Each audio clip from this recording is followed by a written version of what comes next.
सुप्रभात विद्यार्थियों, मैं अमित कुमार सिंघल, टीजीटी हिंदी केंद्रीय विद्यालय दिरांग।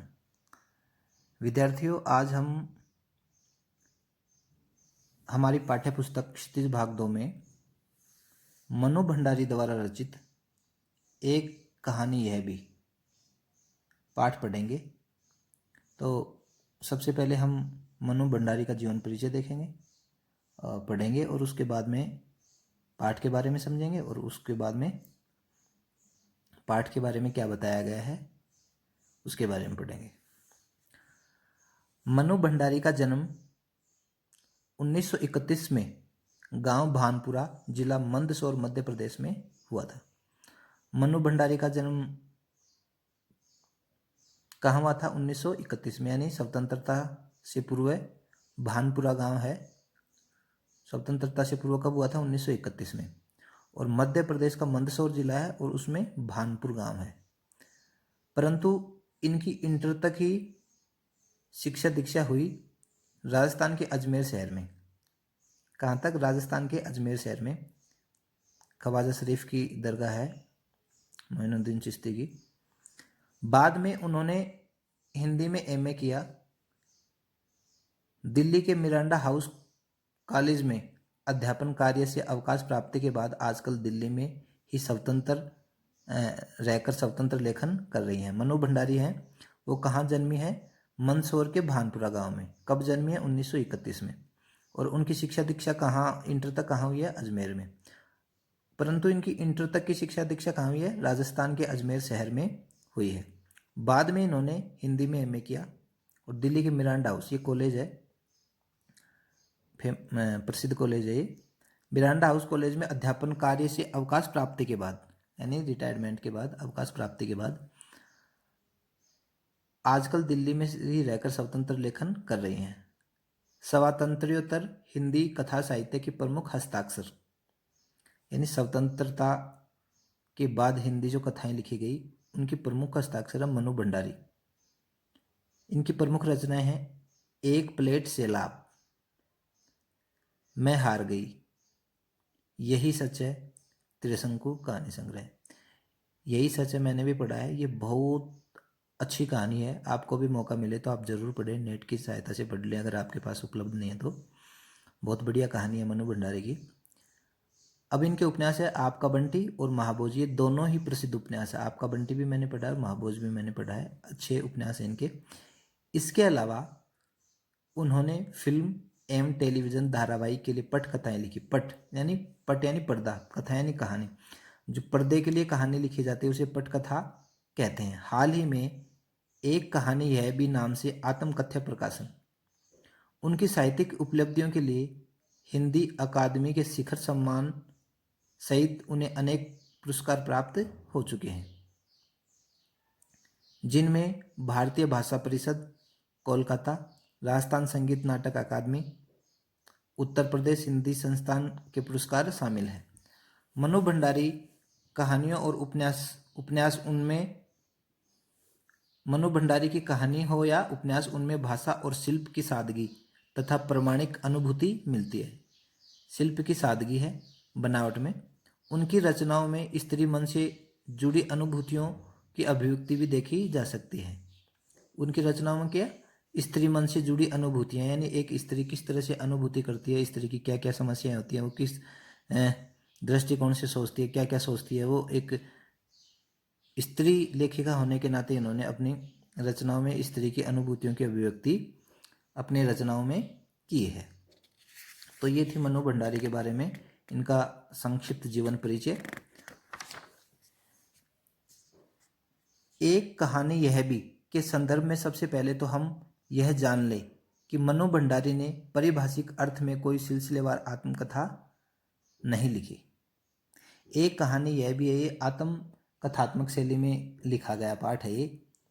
एक कहानी यह भी, तो इसके संदर्भ में सबसे पहले तो यह हमें मालूम होना चाहिए कि मनु भंडारी ने पारिभाषिक अर्थ में कोई सिलसिलेवार आत्मकथा नहीं लिखी है, यानी कंटिन्यूअस, यानी एक आत्मकथा का रूप नहीं लिखा है। अपने आत्मकथ्य में उन्होंने उन व्यक्तियों और घटनाओं के बारे में लिखा है। आत्मकथ्य यानी जो उन्होंने जीवन जिया है और उस जीवन के बीच में जितने लोग आए हैं और जो घटनाएं हुई हैं उनके बारे में उन्होंने लिखा है, जो उनके उनके लेखकीय जीवन से जुड़े हैं।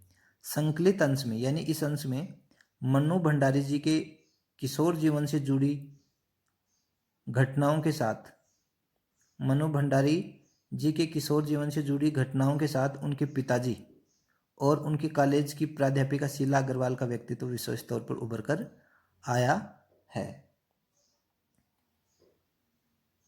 तो इसमें उनके पिताजी के बारे में भी वर्णन किया है।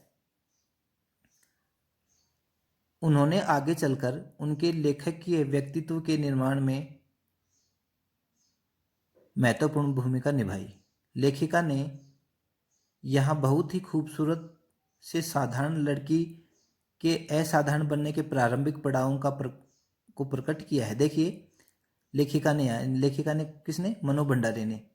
या बहुत ही खूबसूरती से साधारण लड़की से, यानी है साधारण लड़की लेकिन वो असाधारण किस प्रकार बन जाती है, बनने के प्रारंभिक पड़ावों को प्रकट किया है। यानी प्रारंभिक क्षणों को किस समय से साधारण से असाधारण लड़की बनी, उनके प्रारंभिक पड़ावों को प्रकट किया है।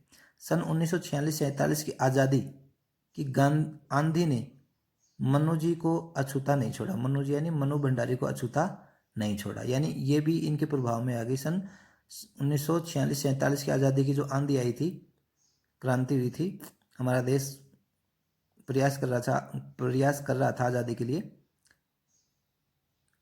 छोटे शहर की युवा होती लड़की ने आज़ादी की लड़ाई में जिस तरह भागीदारी की, उसमें उत्साह, ओज, संगठन क्षमता और विरोध करने का तरीका देखते ही बनता है। यानी ये लड़की साधारण है लेकिन फिर भी मनु भंडारी जी की भागीदारी, उनका ओज और उनकी संगठन क्षमता और विरोध करने का तरीका देखते ही बनता है।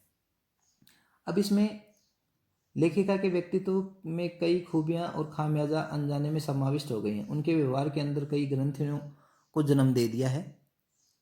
वे बचपन से ही काली हैं और बचपन की दुबली और मरियल भी थी। पिताजी को गोरा रंग प्रिय था, इनके पिताजी को, और उनकी 2 साल बड़ी बहन सुशीला के प्रति वे प्रशंसा का भाव रखते थे। यही कारण है कि लेखिका चलकर भी अपनी किसी उपलब्धि पर भरोसा नहीं कर पाती। अपने खंडित विश्वास की व्यथा के नीचे सच्ची स्वभाव की झलक मिलती है। पिताजी से उसकी किसी न किसी बात पर टक्कर चलती रहती थी। तो अब इसमें 10वीं कक्षा तक लेखिका घर में होने वाली बहसें सुनती थी और बिना लेखक से परिचित हुए उसकी रचनाएं पढ़ती थी। 1945 में 10वीं पास करके फर्स्ट ईयर जाने पर लेखिका का परिचय हिंदी की प्राध्यापिका शीला अग्रवाल से हुआ। जो शीला अग्रवाल है, ये फर्स्ट ईयर में मनु भंडारी इनसे मिली है, शीला अग्रवाल से, और उन्होंने लेखिका को साहित्यिक रचनाएं पढ़ने का चस्का लगाया है। इसमें बताया भी गया है कि प्राध्यापिका शीला अग्रवाल का व्यक्तित्व विशेष तौर पर उभर कर आया है, जिन्होंने आगे चलकर उनके लेखकीय व्यक्तित्व के निर्माण में महत्वपूर्ण भूमिका निभाई है। यानी लेखिका को साहित्यिक मोड़ किसने दिया? शीला अग्रवाल ने। इन्हीं दिनों उन्होंने जैनेन्द्र, यशपाल, भगवती चरण वर्मा आदि की रचनाएं पढ़ी। इन्हें पढ़कर वह शीला अग्रवाल के साथ लंबी लंबी बहसें करती।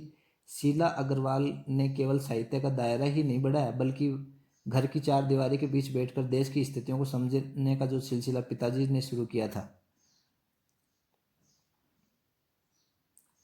उन्होंने वहां से खींचकर सक्रिय भागीदारी में बदल दिया। सन 1946-47 की जो आज़ादी की आंधी में जो हड़तालें हुई थी, प्रभात फेरी आदि में लेखिका ने बढ़ चढ़कर भाग लिया। पिताजी से टक्कर लेने का जो सिलसिला शुरू हुआ वह राजेंद्र से शादी करने तक चला। राजेंद्र यादव से इनकी शादी हुई है। राजेंद्र यादव भी एक प्रसिद्ध साहित्यकार हैं, तो इनकी शादी हुई है। और पिताजी तो इसमें तमाम वो जिक्र किए गए हैं कि लेखिका किस तरह से छोटी थी, अपने मोहल्ले में, अजमेर के मोहल्ले में किस तरह से लोगों से घुल मिल जाती थी, और कैसे वो एक साधारण लड़की से असाधारण लड़की बनी, ये वर्णन इस पाठ में दिया गया है। तो आज इतना ही, और अगले वीडियो में हम इस पाठ को पढ़ेंगे। धन्यवाद।